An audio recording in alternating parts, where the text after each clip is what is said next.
Très bien. Oui, Donc, je vais commencer. Alors, tout d'abord, j'aimerais remercier les organisateurs de m'avoir invité et les intervenants précédents pour la qualité de leurs interventions. Lorsqu'on m'a invité en fait à réfléchir à la question de la route du caractère pour cette année, ça m'a amené en fait à réfléchir à deux choses. Tout d'abord, en fait, à m'interroger sur ce qu'est une invention dans l'acception occidentale, à la fois dans une acception ancienne occidentale et dans une acception beaucoup plus contemporaine occidentale. Et donc, en corrélat, en lien avec la question de l'invention, c'est poser la question de la figure de l'inventeur. Qu'est-ce qu'un inventeur, finalement, là aussi, dans une perspective occidentale, à la fois ancienne et contemporaine. Ensuite, se poser la question de savoir est-ce qu'une invention est capable de traverser plusieurs milliers de kilomètres donc un espace-temps qui est relativement important. Et en particulier, effectivement, depuis la Corée jusqu'en Europe et dans les plaines rhénanes en particulier également. Pour ça, je me suis appuyé d'abord sur deux ouvrages, un ouvrage un petit peu ancien du début du XXe siècle, qui est de Carter, et un second qui est de la fin du XXe siècle, qui est de von Stromer, qui sont deux auteurs, pour l'un anglo-américain, pour l'autre allemand, qui ont essayé de trouver, de montrer en fait qu'il y avait des liens entre l'imprimerie extrême-orientale et l'imprimerie occidentale. Dans un second temps, je me suis intéressé également à la réception des échos, finalement, de cette imprimerie extrême-orientale. À partir de quel moment est-ce qu'on en a parlé dans les textes? À quel moment on a pris conscience de ça et de quelle manière? Puis, j'ai pris en compte j'ai essayé de mettre en avant la prise en compte relativement ancienne de cette antériorité de l'imprimerie ou de l'impression extrême orientale et en particulier coréenne. Et aujourd'hui, je pousserai un tout petit peu plus mon raisonnement, si j'en ai le temps, pour essayer de comparer les deux techniques, même si finalement Volker Bernhard Bagenhof tout à l'heure l'a fait aussi. J'aimerais souligner un certain nombre de points. Donc, la première image que je vous ai mise ici est une image en fait tout à fait idéale, faite dans la première moitié du 19e siècle de Gutenberg. Et on voit Gutenberg qui est à sa table de travail. Vous le voyez, il a un certain nombre de livres, il a une presse qui est dans le fond de l'image et toute une série de caractères qui sont ici au premier plan, qui sont d'ailleurs, notez-le, des caractères manifestement en bois et pas nécessairement en plomb. Alors, quand on interroge en fait ce type d'imagerie de l'inventeur, on voit en fait que dans le tableau, l'auteur, qui est un peintre français, a mis à l'intérieur la totalité d'un processus, donc le processus de l'imprimerie, depuis la fabrication des caractères jusqu'à la composition, qui n'apparaît pas vraiment ici, même si peut-être on peut imaginer que Gutenberg est en train d'essayer d'assembler quelques lettres, et la presse qui est derrière. Puis évidemment les livres, alors à la fois les livres parce que l'imprimerie va tenter de reproduire des livres, mais aussi parce que la finalité de l'imprimerie, c'est de faire passer des livres manuscrits vers des livres imprimés. Alors, je vais passer à ma seconde image, voici. Donc, lorsque je me suis interrogé sur ce qu'est une invention, finalement, ça m'a amené à porter un regard un peu ancien dessus, donc plutôt le regard que portaient les Européens du XVe et du XVIe siècle, qui délimitaient les territoires, j'allais dire, d'intervention dans ce qu'on appelle un ars ou des artes, en fait, qui est plus qu'un art dans le sens propre du terme, hein, dans le sens européen. Alors, on voit que finalement, l'imprimerie, en fait, nécessite un certain nombre d'innovations qui relèvent de champs qui sont tout à fait différents. Alors d'abord, il faut de l'encre, évidemment. On en a parlé tout à l'heure, l'encre qui a été mise au point par Gutenberg, ou en tout cas par les premiers prototypographes, est tout à fait singulière et correspond en fait au processus de fabrication qui est utilisé à ce moment-là. Mais l'encre, en fait, est beaucoup plus ancienne, bien évidemment. Il y a le papier aussi, on vient d'en parler à l'instant, donc c'est aussi une innovation tout à fait majeure. Sans papier, sans support, finalement, on peut difficilement faire de l'impression et encore moins de l'imprimerie. Puis on passe dans un autre type d'art qui est la question de la matrice d'impression en relief. Donc, il s'agit en fait d'avoir un système dans lequel vous avez une taille d'épargne, c'est-à-dire où finalement la partie imprimante est en relief et on va creuser tout autour avec ce qui va avec, finalement, c'est le système de pressage. Donc, le moyen d'utiliser de l'encre, déposer de l'encre sur une matrice, de déposer du papier dessus et de transférer le tout depuis la matrice d'impression sur une feuille de papier. Et donc là aussi, je vous ai mis les dates avec les apparitions aux divers endroits. Donc vous voyez que le papier apparaît aux alentours du 1er siècle ou du 2e siècle avant Jésus-Christ. Au Proche-Orient, il est aux alentours du 8e siècle. Il apparaît en Europe au 11e siècle. Les matrices d'impression sont sans aucun doute attestées à partir du 7e, du 8e siècle en Extrême-Orient. Au Xe siècle dans le monde arabe, donc au Proche et au Moyen-Orient, et aux alentours de 1407, au tout début du XVe siècle, pour de l'impression d'images et de textes. C'est antérieur pour les textiles, mais pour de l'image ou du texte, à peu près au début du XVe siècle en Occident. À partir de là, à partir du moment où on a ces 3 blocs, encre, papier, matrice, on peut faire de l'impression, alors de l'impression lithoglyphique, donc à partir de gravures sur pierre, de l'impression xylographique à partir d'un support d'impression en bois, ou de l'impression métallographique, donc à partir d'un support d'impression en métal, ce qui est le cas, par exemple, des billets de banque. On en a parlé tout à l'heure, des billets de banque anciens. On pense que c'est en fait à partir de là qu'on a commencé à découper des lettres mobiles, donc ce qu'on appelle la xylotypie. Cette xylotypie apparaît aux alentours du XIe siècle après Jésus-Christ en Extrême-Orient et au XVe siècle après Jésus-Christ en Occident, avec d'ailleurs une ambiguïté chez les auteurs anciens, chez les historiens anciens de la typographie. Alors, ça a été réglé depuis, mais assez longtemps, on a pensé que les lettres étaient plutôt des lettres de bois avant d'être des lettres de plomb, même si aujourd'hui, il y a à peu près consensus pour dire que ce sont des lettres de plomb. Une fois qu'on a ces lettres mobiles en bois, donc qu'on a la xylotypie, il faut les transformer en métal. Donc là, on utilise un système qui est d'utiliser un poinçon et d'utiliser une matrice. Et il faut maîtriser également à la fois les techniques de fonte, mais aussi l'alliage qui est utilisé. Alors, l'alliage qui est utilisé en Extrême-Orient est un petit peu différent de l'alliage qui est utilisé en Occident.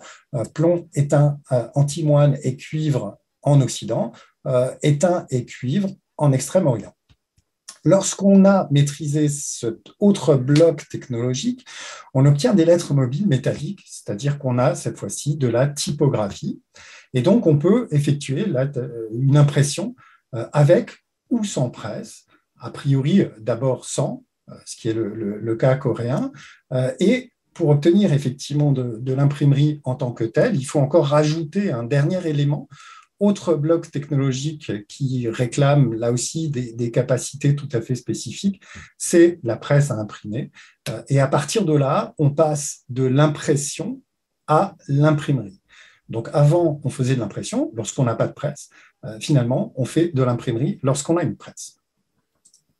Alors, je reprends en fait mon image précédente.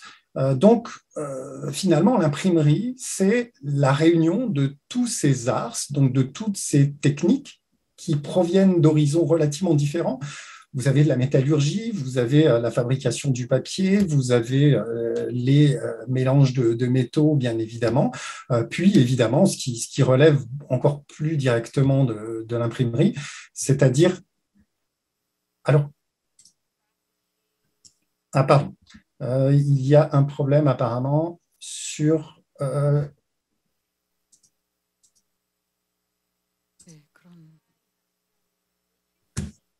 sur ma caméra. Je vous demande une toute petite seconde. J'espère que ça va redémarrer convenablement. Est-ce que vous voyez néanmoins mes images?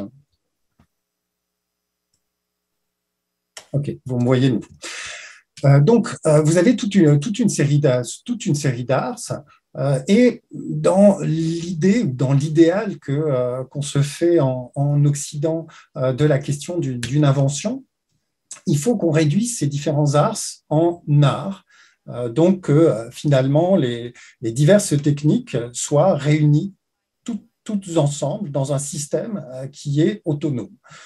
Et idéalement, il faut aussi qu'on ait un ou des inventeurs.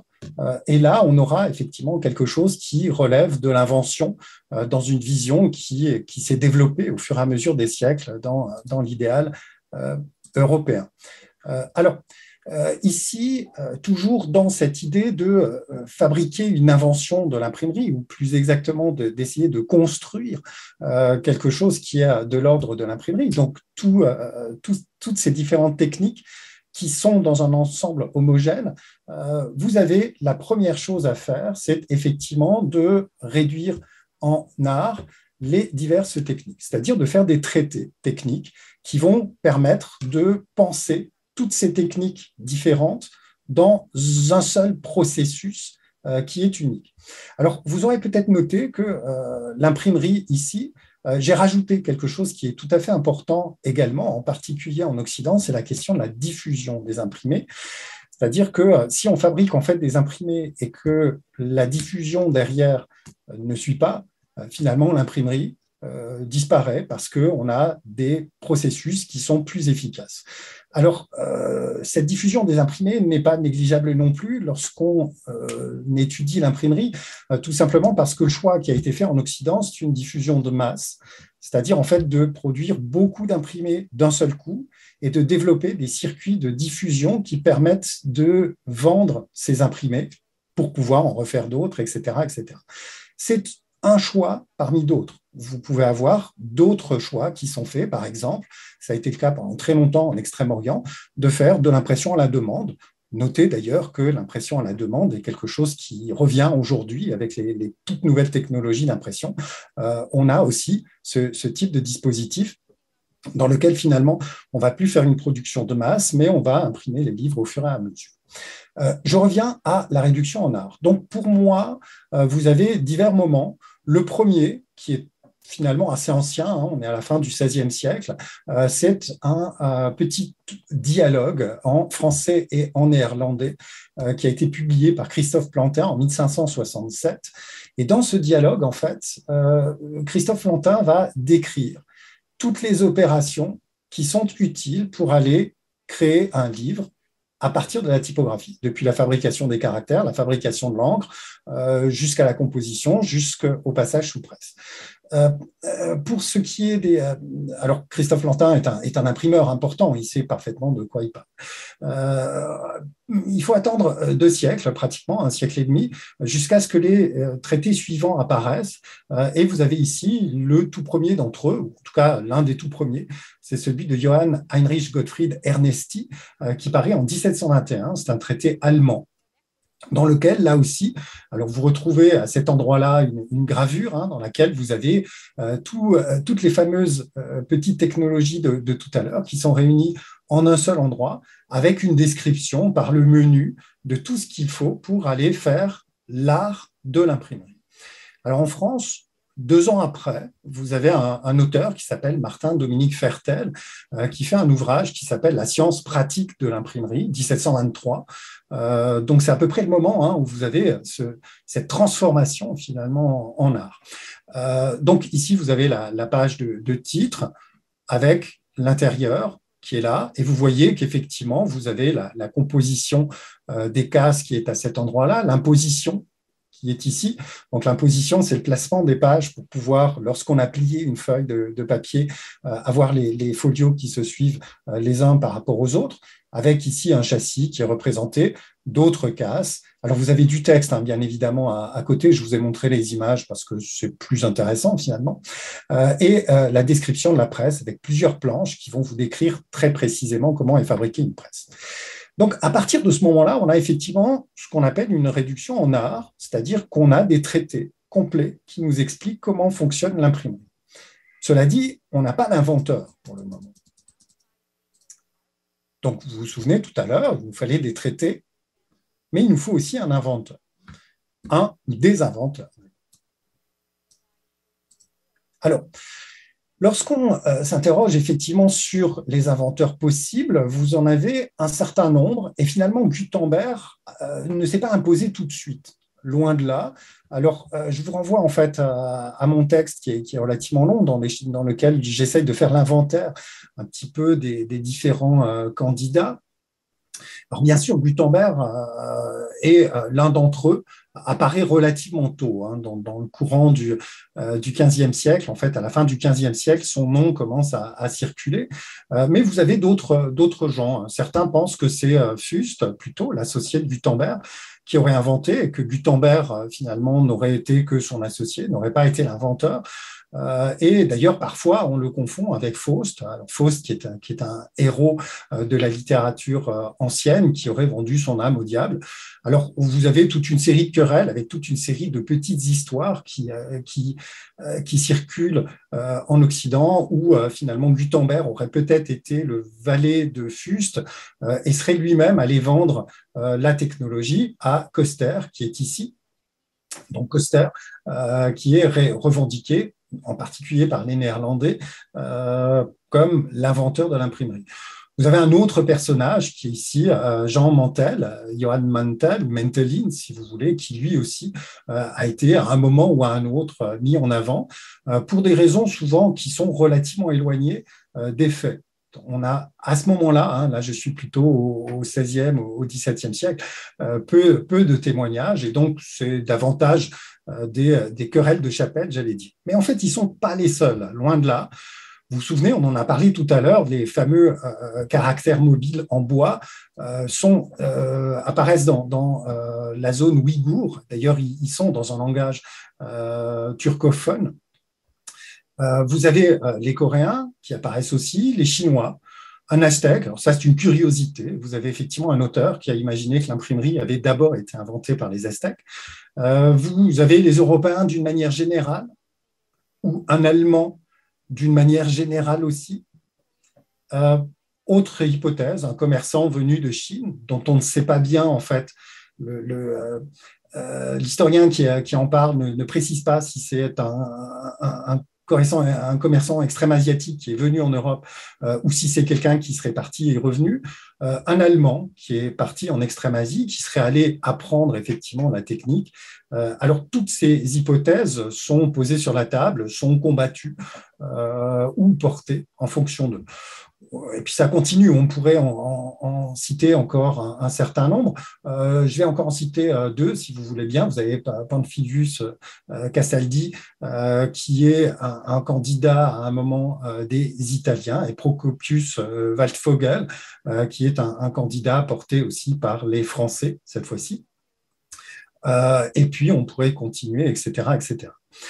Alors, en fait, on a beaucoup cherché avant, effectivement, d'arriver sur un consensus, notamment parce que vous avez des pièces historiques, archéologiques, qui finissent par émerger dans le courant du XIXe siècle et qui permettent effectivement de resserrer l'étau autour d'une invention qui se passe dans les vallées rhénanes, manifestement entre Strasbourg et Mayence, avec un personnage qui, très explicitement, en fait, travaille à la question de l'imprimerie, d'où la figure de Gutenberg.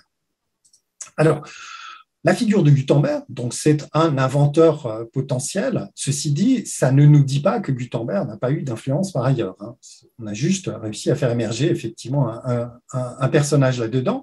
Vous avez un ensemble technique homogène, on l'a dit tout à l'heure, notamment par l'émergence de traités qui homogénéisent en fait les diverses techniques nécessaires pour faire de l'imprimerie dans un seul traité. Le tout a été transformé en art par les fameux traités. Et on a un récit qui donne corps à l'ensemble. Donc, on a effectivement l'invention de l'imprimerie.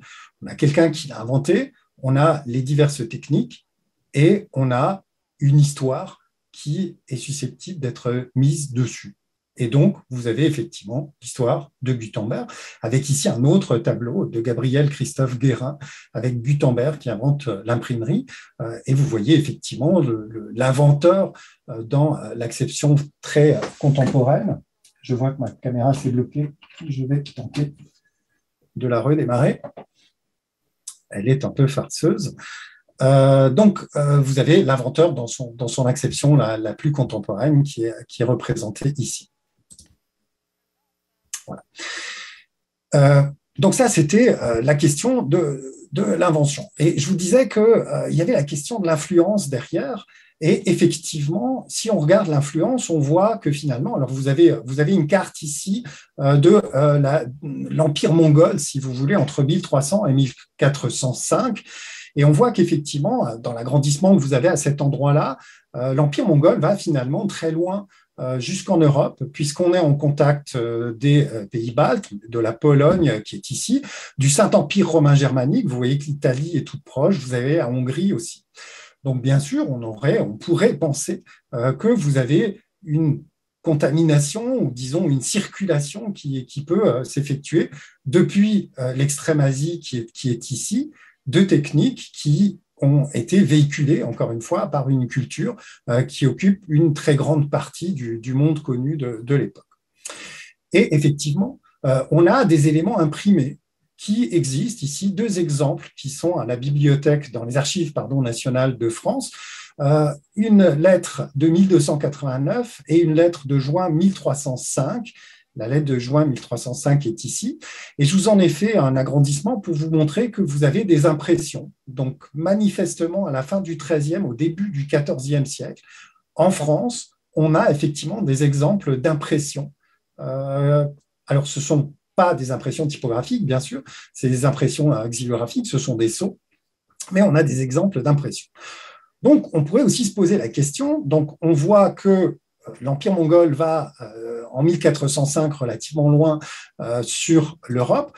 On pourrait aussi se demander, et là également j'en ai fait l'inventaire dans le texte que j'ai soumis, est-ce qu'il y a eu des contacts? Alors en fait, en cherchant un petit peu, on s'aperçoit qu'il y a des contacts qui se font à la fois à haut niveau, et ici vous avez toute une série d'émissaires européens qui sont partis effectivement jusqu'en Extrême-Asie, mais vous avez aussi toute une série d'autres contacts. Vous avez beaucoup d'Européens, soit qui ont été raflés par les Mongols, soit qui sont des commerçants, soit des gens qui sont en Extrême-Asie, qui sont donc là-bas. Alors, je vous en ai fait là aussi un petit inventaire avec la possibilité d'avoir été en contact, d'être allé en Corée. Donc, aucun d'entre eux n'est manifestement allé en Corée. Par contre, certains d'entre eux ont été en contact avec des Coréens, soit directs, soit indirects, et les ont appelés d'un nom spécifique dans leur langue, donc Cole, Solangi ou Kosi, en fonction d'eux. Et donc, vous voyez, les premiers vont jusqu'à Karakorum, donc la capitale mongole, qui est dans les steppes d'Asie centrale à l'heure actuelle. Les suivants, et en particulier Jean de Montecorvino, Giovanni Marignolli, Odoric de Pordenone et évidemment la famille de Marco Polo, vont jusqu'à Pékin. Aucun d'entre eux, par contre, on le voit ici, aucun d'entre eux ne va jusqu'en Corée, qui est ici. Vous le voyez, l'essentiel va se limiter par ici, avec deux voies là aussi. Une voie du sud, dans laquelle vous débouchez la plupart du temps du côté de la mer Noire et vous rentrez en Europe par l'intermédiaire ici de l'Italie. L'autre voie qui se fait par le nord et qui arrive donc, qui débouche en fait à l'endroit qu'on a vu tout à l'heure, donc du côté du Saint-Empire romain germanique, en Pologne, en Allemagne. Alors, rapidement, je vois que le temps tourne, j'imagine qu'on va me dire que c'est bientôt l'heure. Je me suis intéressé à la question des cartes. Est-ce que finalement, les Européens avaient une vision juste et nette de ce qu'était en fait l'Extrême-Asie à ce moment-là? Première carte, à peu près au moment des voyages importants des émissaires occidentaux, on est en 1370-1380. Donc la carte totale est ici. L'Europe est là, l'Extrême-Asie est à cet endroit-là. Vous avez un agrandissement ici. Donc, vous voyez assez nettement ici l'Espagne, vous avez l'Angleterre qui est là, la France, l'Allemagne qui est ici, l'Italie est quelque part par là. Tout à l'autre bout, en fait, on se retrouve avec la Chine qui est à cet endroit-là. Vous avez Gog et Magog, c'est un pays totalement imaginaire, hein, et vous avez ici le royaume du prêtre Jean. Et vous voyez, en fait, la configuration de la carte ne ressemble absolument en rien à la carte que vous avez de l'autre côté. Autrement dit, en fait, vous n'avez pas de cartographie précise. Il n'y a pas de gens qui sont allés aussi loin à ce moment-là. On s'appuie, en fait, sur Ptolémée. Ici, vous avez un exemple d'une carte de Ptolémée. On est aux alentours de 1460, donc on est au-delà de l'invention de l'imprimerie. La Corée et la Chine se situent ici, là-bas. Et dans un focus qui est fait sur une double page, vous voyez en fait la Chine est à cet endroit-là. Même chose, on ne connaît pas le terrain. Autre exemple ici, une autre carte, exactement le même système. L'Europe est à cet endroit-là. La Chine, la Corée se situent ici avec le focus qui est là. Autre exemple ici, une carte plus ancienne, on est en 1561, hein, donc on est très au-delà finalement de l'invention de l'imprimerie. Vous voyez que je vous ai agrandi tout en haut qui est là, c'est à peu près la latitude, la longitude de la Corée. On n'a toujours pas de Corée.